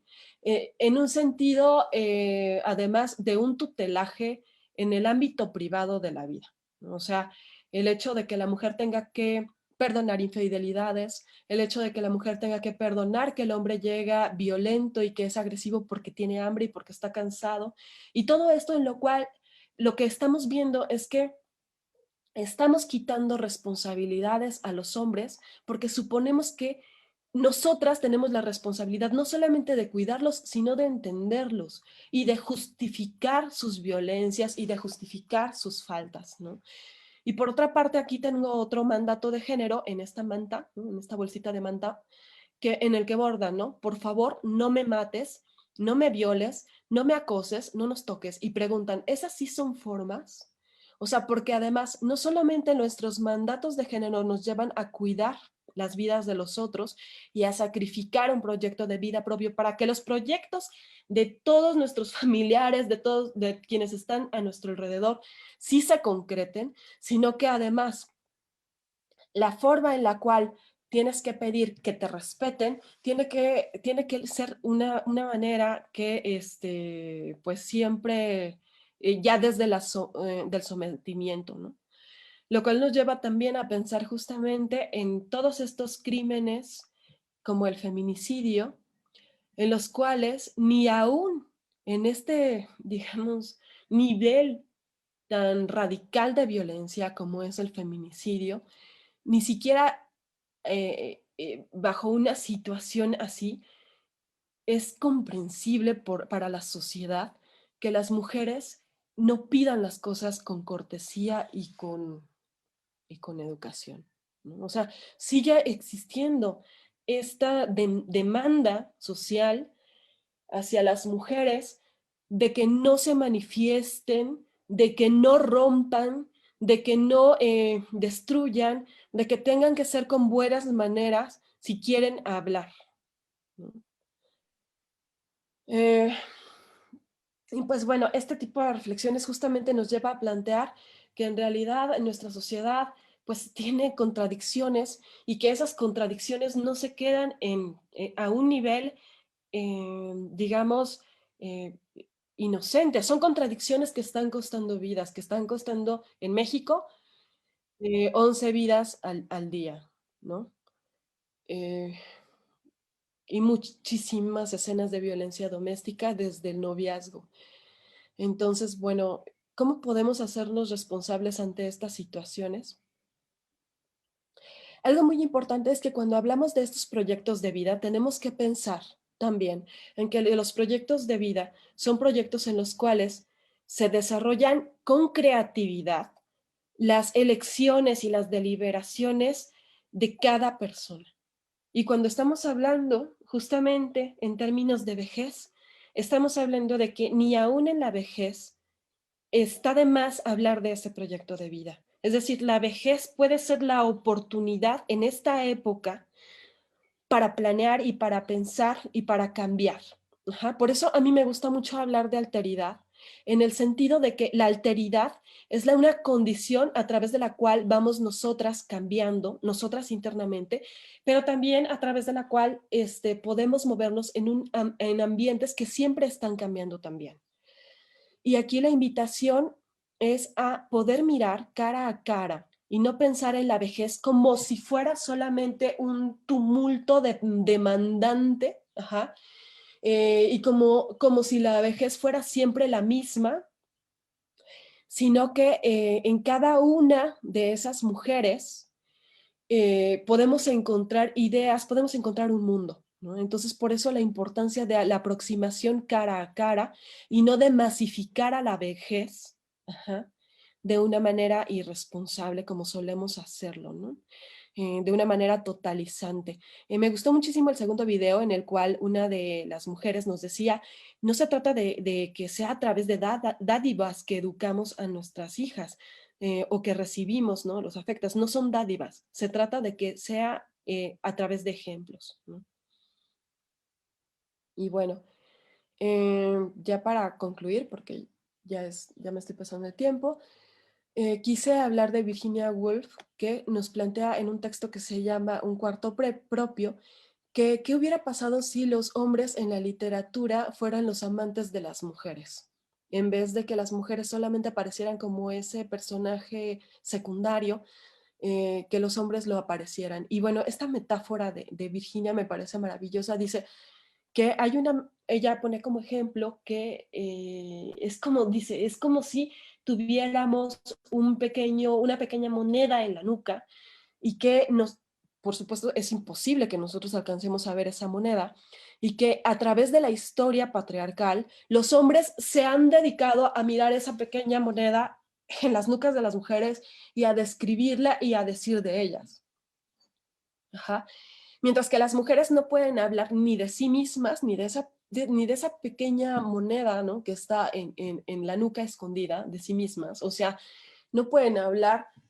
Lo que nos está diciendo ahí Virginia es como esta capacidad de autodescubrirse, de inventarse, de crearse una imagen propia. Otra vez, el proyecto de vida, ¿no? Los hombres, dice, se lo han inventado, se lo han creado, se lo miran unos a los otros y lo plantean y lo hablan en el espacio público, pero también además hablan sobre las mujeres, ¿no? Y lo que nos plantea aquí la autora es que justamente las mujeres no solamente tienen que aprender a hablar de sí mismas, sino que también deben de poder hablar sobre los hombres con libertad. Ajá.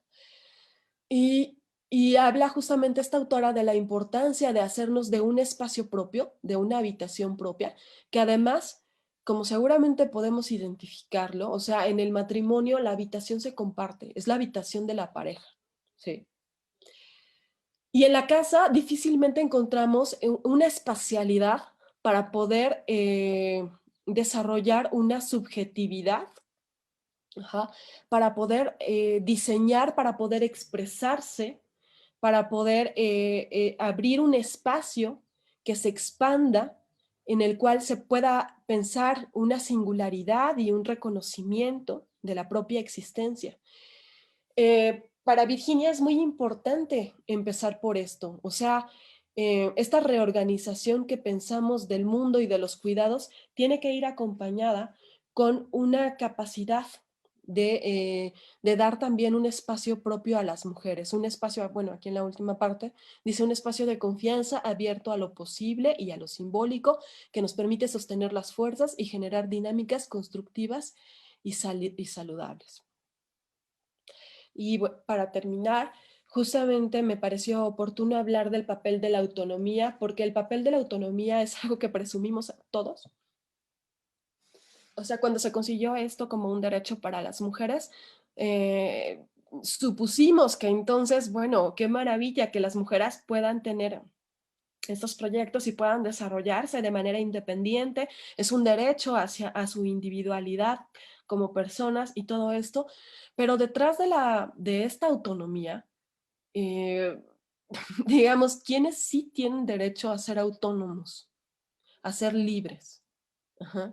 Y quienes no tienen derechos de ser autónomos.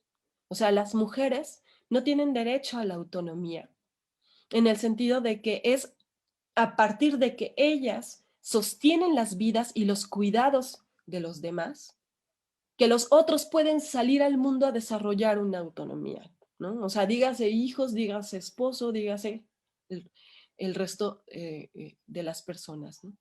Entonces, ¿en qué sentido se puede hablar de autonomía si estamos hablando de una cultura en la cual se organiza en los cuidados y el sostenimiento de la vida a partir de las mujeres? Tendríamos que entonces suponer y preguntarnos si las mujeres están siendo conceptualizadas o comprendidas como humanas. Porque si los seres humanos tienen derecho a la autonomía, pero estamos en un sistema social en el cual las mujeres tienen que quedarse para sostener la vida de los otros, los cuidados, y los cuidados, pues nos referimos a todo el trabajo doméstico, nos referimos también a la atención, a los afectos, ajá, a la escucha, pues entonces parece que las mujeres no son humanos bajo esta definición. Y la siguiente pregunta ¿es posible la autonomía absoluta o es una ilusión? Porque justamente algo que nos revela esto es que para que unos sean autónomos, otras tienen que dejar de serlo. Tiene que haber quien sacrifique la autonomía para que otros lo hagan. Y eso nos revela justamente que el propio sentido de autonomía es una ilusión, ajá, y que esta ilusión de autonomía pues nos hace estar ciegos, ¿sí?, ante un montón del trabajo doméstico y de los cuidados que no entran como parte de estas responsabilidades. ¿Qué quiero decir con esto? Quiero decir que la autonomía es una ficción porque también tenemos que pensar en la interdependencia. Es decir, que nadie puede llegar a ser autónomo e independiente e individual por sí mismo. Todos dependemos de alguien. O sea, dependemos justamente, por ejemplo, de las personas que pasan y que recogen la basura. Dependemos siempre podemos depender de alguien. O sea, dependemos que otras personas hagan su trabajo para que nosotros podamos alimentarnos diario. Dependemos de otras personas que hacen trabajo para que si estoy enferma yo pueda. Entonces, yo pueda sanar, ¿no? Dependemos afectivamente de otras personas. Claro, si lo que hacemos es invisibilizar toda esta dependencia, podemos hablar de una autonomía, pero es una autonomía falsa. Ajá. es una autonomía insostenible, es una autonomía, yo pienso como desde la filosofía, en los griegos, ¿no? Que tenían este tiempo para contemplar, para pensar, para hacer arte y todo esto. Claro, porque tenían a muchísimos esclavos trabajando y manteniendo a la ciudad. Es justamente, es algo parecido a lo que estamos viviendo ahora. Se puede pensar en autonomía para otros porque hay quienes están haciendo toda la chamba que sostiene a estas personas que se presumen autónomas. Y bueno, ya como conclusión final, me gustaría comentar que hay que tener mucho cuidado porque si queremos en verdad reorganizar este mundo, tenemos que pensar en que siempre hay una resistencia. La desigualdad busca siempre una forma de reorganizarse y es muy tramposa. Entonces, claro que el capitalismo nos puede vender y ofrecer muchísimas estrategias, muchas estrategias o muchos medios, no sé, o yo qué sé, espacios, casas, hogar o demás, para poder atendernos a nosotras en la vejez. Pero ¿hasta qué punto estas medidas no son solamente parte de una nueva organización de la desigualdad y de la opresión en la cual vamos a estar destinadas a seguir siendo invisibles, a dejar de ser escuchadas y a seguir en esta situación? Los cambios que se pretenden y que yo creo que mis compañeras de sala también plantearon ahorita, tienen que ser cambios reales, cambios sustantivos y cambios que nos implican a todas las generaciones. Muchas gracias. Gracias a ti, Georgina. Bueno, más bien las voy a invitar a ustedes, ¿no? Para poder dar como un breve espacio, sobre todo porque, bueno, pues hay algunas preguntas que sí me gustaría retomar de los participantes, pero bueno, invitarlas a ustedes a que, bueno, posterior a que termine el encuentro, pues puedan leer los comentarios, ¿no? Que les hacen sobre las ponencias, sobre todo a las invitaciones, y bueno, más bien que lean las reflexiones a las que invitaron a los participantes en cada una de las ponencias, para que, bueno, tuvieran, bueno, para que tengan, pues bueno, también esa retroalimentación de quienes les estuvieron acompañando. Bueno, sí quisiera agradecer a quienes han estado, ¿no?, constantes en esta transmisión en vivo. Las han visto desde diferentes estados de la República, incluso desde La Pampa y la Universidad de Avellaneda de Argentina.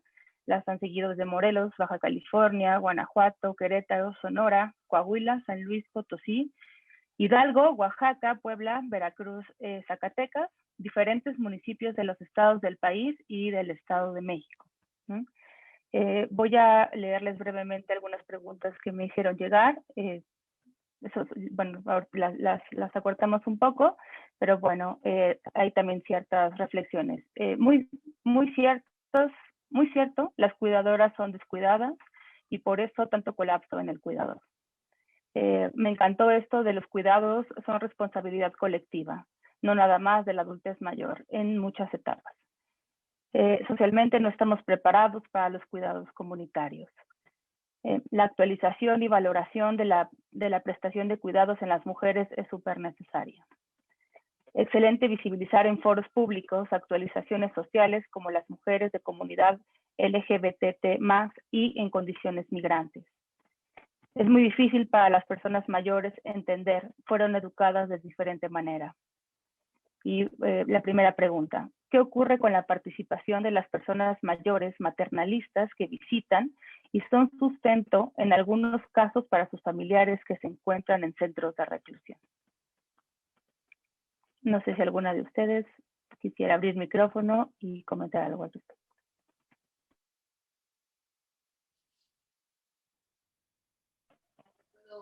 ¿Puedo hablar? Adelante, Pati, claro. La última parte era ¿centros de qué? ¿Que son el sustento para personas que están en centros de qué? Ay, perdón, de reclusión. De reclusión, ok. Mira, yo quiero hacer varias observaciones y que responde también a esto. Yo creo que En este momento, me parece, por tratar de ejemplificarlo con un colectivo, yo creo que los baby boomers, la generación de los baby boomers, que somos los de los 50, para quien no lo sepa, porque estamos en público abierto, en los 50, 60 más o menos, estamos siendo una importante generación de transición entre esta vejez sufridora, esta vejez del sacrificio, esta vejez de inmolarme, a pasar, por supuesto, y gracias a los movimientos feministas en todas las olas que han pasado y las que vendrán, por supuesto, estamos haciendo esa transición para poder ser y poder vivir la vejez que ustedes, las personas más jóvenes que están con nosotros, van a poder disfrutar. Yo es la primera vez que tengo muchas amigas muy jóvenes, tengo familia muy joven, pero es la primera vez que puedo escucharlas con la atención y con la admiración que hice la participación de Georgina y de Sol. Creo que sus aportaciones son excelentes, me hicieron reflexionar sobre mucho del trabajo que todavía tenemos que hacer nosotras, las viejas, para que las generaciones posteriores puedan facilitarles el camino, pero al mismo tiempo van a tener que luchar con los propios fantasmas que van a ir surgiendo en el camino, porque no crean que están, hay personas que no están del todo satisfechas y quisieran el periodo de sometimiento y de servicio irracional al que hemos estado sometidas, pues tiene muchísimas ventajas. Bueno, eso es una cosa. Segunda cosa, quiero que consideren a futuro un punto muy interesante. Qué bueno que hablamos de los derechos sexuales y reproductivos. Perfecto. Quiero que sumen a su agenda los derechos sexuales no reproductivos o post-reproductivos, porque hay mujeres que nunca se embarazaron ni se van a embarazar, ya no van a ser abuelas nunca. Y les voy a decir una cosa, el que yo deje de reproducirme desde los 40, 50 años, de acuerdo a la menopausia y de cada cuerpo y de cada edad, no quiere decir que no merezco cuidados del Estado, de las políticas públicas para mi cuerpo. Los cánceres crecen, genitales, en mamas, siguen creciendo. Las demencias están bueno, pero eso no es de reproducción. Las secuelas de partos mal atendidos, esas son cosas que se tienen que tomar en cuenta y que no se ven en unas etapas de la vida, sino que se ven en esta última etapa. Y contestándole a la persona que nos preguntaba que qué pensábamos de esas mujeres que ayudan a la economía de quienes están presos o limitados de su libertad, pues yo creo que están haciendo el papel que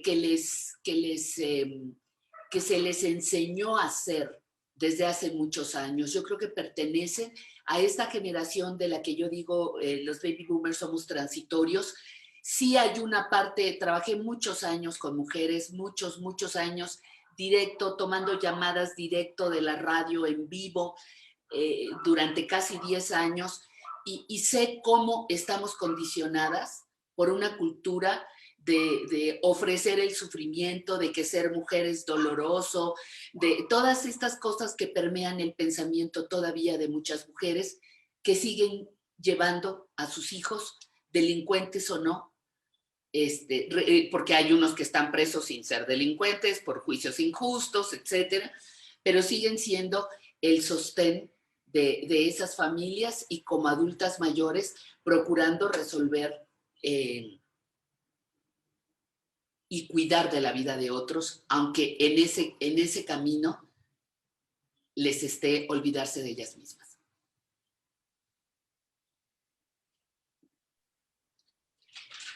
podrías contestar algo de esta pregunta?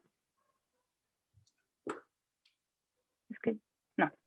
No, simplemente que es eso, es que como lo vemos también acá en las cárceles, que las mujeres son, digamos, todo lo que es trabajo de cuidados, incluso sostener la vida dentro de los centros de reclusión está en manos de las mujeres. Tiene que ver con todo esto que estuvimos conversando y que nos fuimos complementando desde las distintas disciplinas y miradas en este abordaje. Y bueno. No mucho más, ya a modo de pseudo despedida, porque en breve me tengo que ir, así que permítanme esto. Nada, ha sido un encanto y un gusto compartir con ustedes, la verdad que el diálogo y todas las preguntas y los debates que me quedan pendientes con Georgina sobre la autonomía, la vejez, Simón de Beauvoir y bueno, y toda la cuestión. Y el papel como de la historia y también de cómo nos contaron la historia y nos cuentan la historia, que es como súper interesante en esto de si somos víctimas o no, y si tenemos que leer las cuestiones en términos de víctimas y victimarios, si realmente estuvimos siempre reclutados en la esfera doméstica o esas fronteras son porosas y es un discurso, cómo todo eso se hace carne, digamos, en las formas en las que se organiza socialmente, qué especificidades adquieren en los contextos, en las culturas.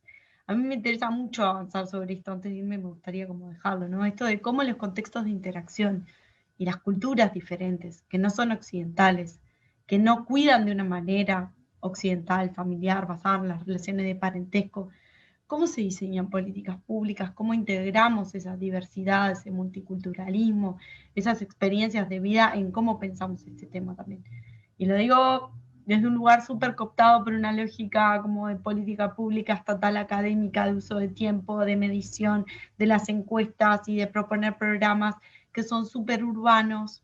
Entonces, de a veces no ir a fondo con la crítica, de decir, bueno, para reorganizar los estilos de vida, en realidad hay que reorganizar muchas cosas, la sustentabilidad, las ciudades, por qué surgen las ciudades, cómo se organizan, es sustentable el modo de vida urbano, no, cómo son los cuidados en otros contextos que no son urbanos, donde el empleo es menor, donde las presiones sobre los cuidados son otras, porque hay gente que sí que tiene tiempo disponible para cuidar, bueno, cómo se administra, esto es un debate que